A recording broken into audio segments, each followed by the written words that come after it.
The story begins at an airport in Los Angeles. Two flight attendants, Jenny and Paula, are preparing for their next flight. With them are Captain Forrest and his co-pilot Wills. The captain informs them that due to a storm and strong winds tonight, there will be fewer passengers on the plane. Wills, feeling unwell, takes his medication. After this, the flight attendants, Jenny and Paula, meet the passengers. Each passenger has a distinct personality. George is a teenage boy who always travels alone and dislikes being in confined spaces. On the other hand, Bev has come with her husband, Dr. Kingston, who suffers from Parkinson's disease and cannot move or speak.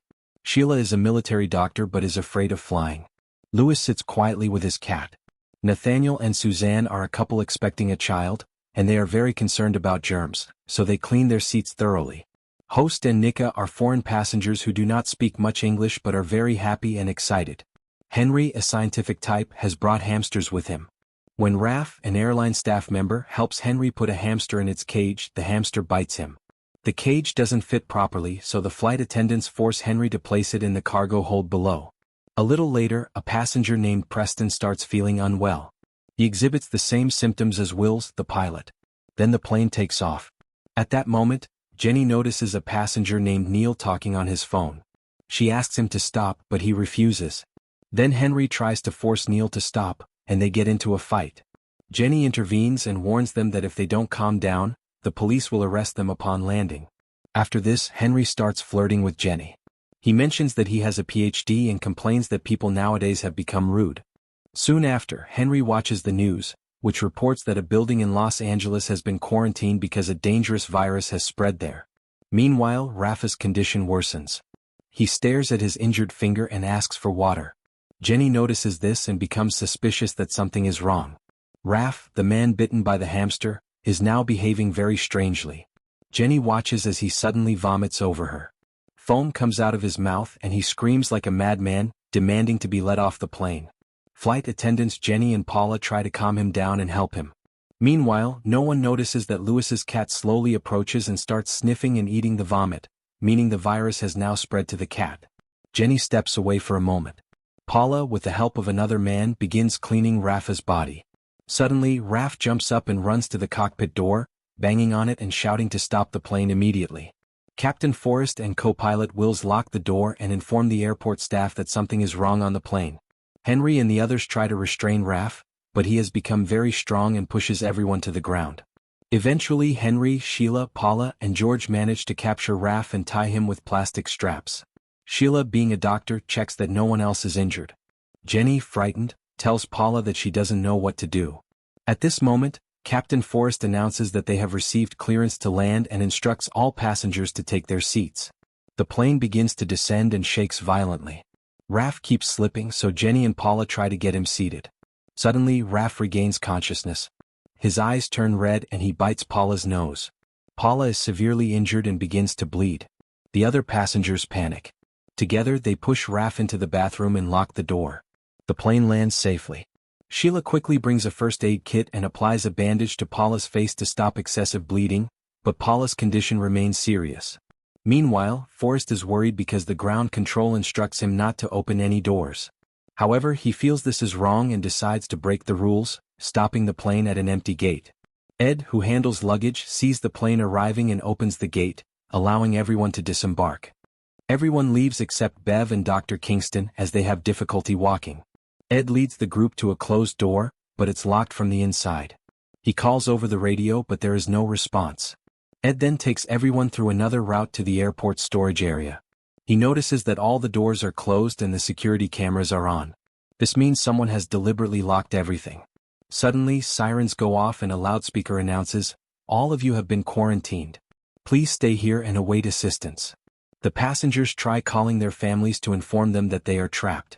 Gradually, anger builds and they start shouting at Jenny, blaming her and the airline for the situation. Jenny cannot respond, but Sheila intervenes, saying that she has a medical kit in her bag that can keep Paula alive. Jenny, Ed, and a few others go back to fetch Sheila's bag. Suddenly, the lights go out and Ed turns on a flashlight to guide the way. When they return, they discover that Captain Forrest and pilot Wills are missing.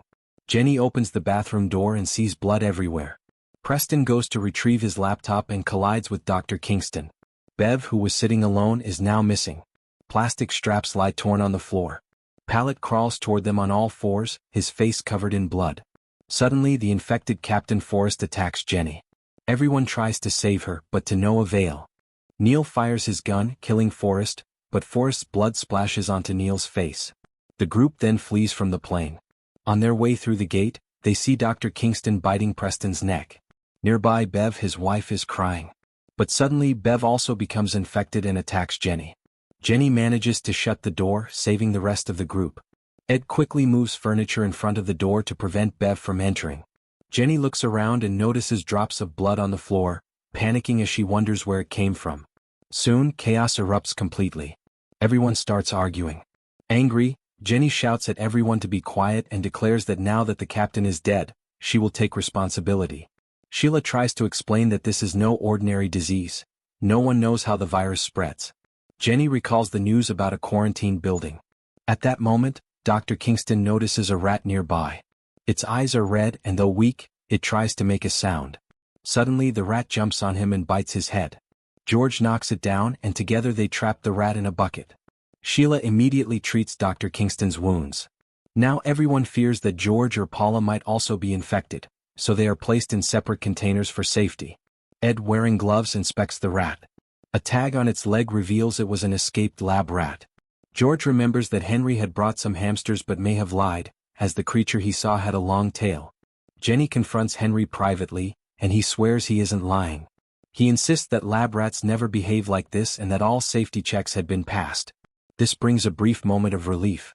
The two embrace, consoling each other. Suddenly, Raph appears and lunges at Jenny. Henry tries to stop him but fails. The others run over and together they strangle Raph to death using a hose. Meanwhile, Ed receives a message on the radio. The CDC has now arrived. Everyone rushes to the doors, hoping to be rescued. But when the doors open, 4 officers enter with their guns drawn. They confiscate all weapons and the rat, then prepare to inject Paula and Dr. Kingston. The passengers, terrified, ask what is happening. The officers calmly, emotionlessly reply, "This is protocol." They then order injections for the others as well. Everyone exchanges worried glances, unsure of what to do. Finally, Lewis overcomes his fear and speaks up, saying, She steps forward first. But as soon as the officer grabs her arm, her cat suddenly leaps at him, biting his neck and then quickly running away.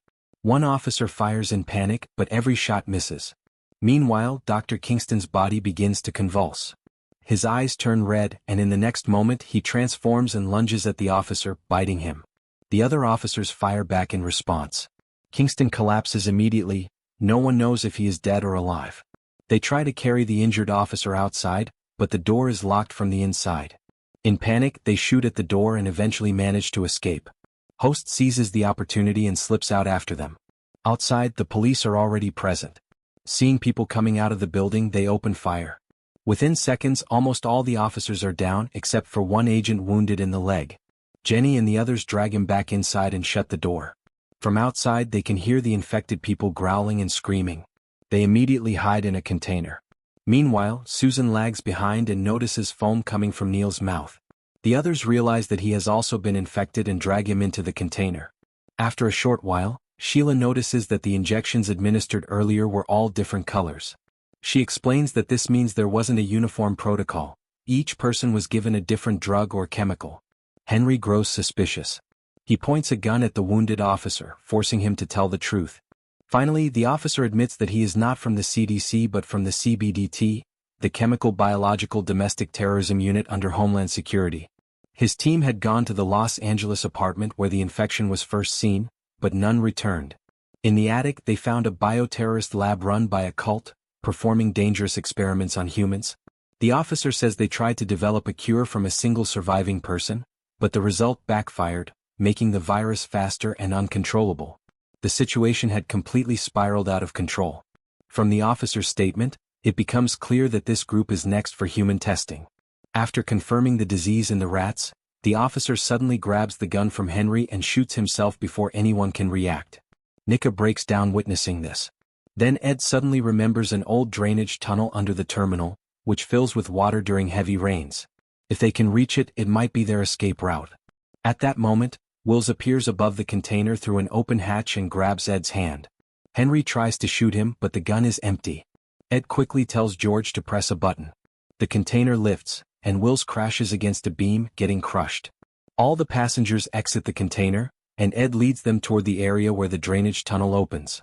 Suddenly, Jenny notices Henry is missing. Nika, following behind, is grabbed by something hidden in the dark. The rest panic and rush toward the stairs. Meanwhile, Henry secretly hides another gun in a bag. While running, Jenny stumbles and sees Paula standing ahead, but she is no longer human. The virus has completely transformed her. Tears fill Jenny's eyes as she realizes the truth: her friend is gone. She grabs a wrench and fights the creature with all her strength, finally pushing it off the platform where it dies. Moving forward, the passengers find an office with terminal blueprints showing a tunnel beyond a wall that can lead them out. At that moment, George reveals that he stole Henry's bag and found suspicious lab documents and a mysterious box inside. Suddenly, Susan and Neil appear. They are now infected and attack. Just in time, Henry returns and shoots them. After the fight, Ed notices a bite mark on Henry's hand. George seizes the moment and opens the mysterious box. Inside they find a bunch of medicines and a syringe. At that point, Henry finally confesses the truth. He admits he brought the rat and reveals that he was part of the cult mentioned by the officer. Henry had a plan: to free the Earth from humans whom he believed were the planet's greatest disease, violent, greedy, and their own planet's enemies. When George refuses to press the lethal drug on him, Henry angrily threatens him. Ed intervenes, trying to stop him, but Henry pulls the trigger. Ed is shot and dies instantly. Witnessing this, everyone is horrified. Reluctantly, they give Henry the lethal drug. He mixes it with his own blood from the wound and injects it into his eye without hesitation. In a cold voice, he warns that his followers are spread across the government, labs, and the military. That's how he got the lab rats past security checks. Now Henry prepares to leave. He takes George hostage, grabs the blueprints, and escapes. Jenny tries to stop him, but Henry knocks her down and disappears into a dark corridor with the child. Jenny feels dizzy and Sheila steadies her, telling her she will first go outside to check the route. After a while, Jenny exits, only to encounter infected Preston chasing her. She nearly gets caught but kicks him down. She lures him toward a machine, lifts the hatch repeatedly, and beats his head until he finally dies. Exhausted, Jenny searches for George. Along the way, she sees a transformed human and has to change her path. Nearby, she notices Nika's corpse. In the next room, she collides with Sheila, who now has thermal goggles. Sheila gives Jenny the goggles, explaining that she has been bitten. Sheila tells her to find George while she holds off the infected. Sheila returns to the main hall, screaming loudly and drawing the infected toward her. In moments they overwhelm her, she is sacrificed. Jenny spots a hole in the wall, the same path Henry had used to reach the tunnel. She starts entering it, but a fully transformed Lewis grabs her. Jenny strikes with a wrench repeatedly until Lewis falls. She navigates through the walls and, thanks to the thermal goggles, spots blood trails on the floor. She sees some animals, but they are normal rats, not the lab rats. Following the blood, she finds the blueprints in Henry's shirt near a stairway leading to the drainage tunnel. She peers down and sees George there.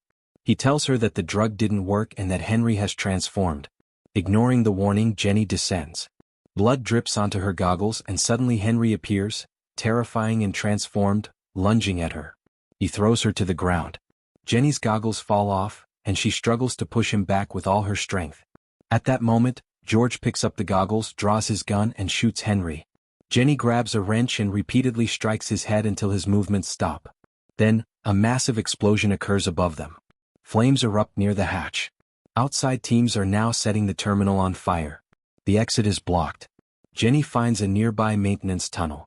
She kicks open the hatch. George hesitates to go down first. Jenny gives him the goggles, telling him to go ahead while she follows. They descend quickly. The sounds of explosions grow closer. Jenny grows tired and realizes that she has been infected. She vomits. George stops and refuses to leave her, so Jenny forces him forward. Go, George, go. They reach the end of the tunnel only to find a barred exit. George manages to slip through the bars. When he turns back, he sees that Jenny has fully transformed and lunges at him from the other side of the bars, but she cannot reach him. The bars stop her. George removes his jacket, frees himself and runs away crying. Above, the terminal erupts in flames. In the distance, Lois's cat, the one that had escaped earlier, silently walks through the city streets, hinting that the infection is not yet over.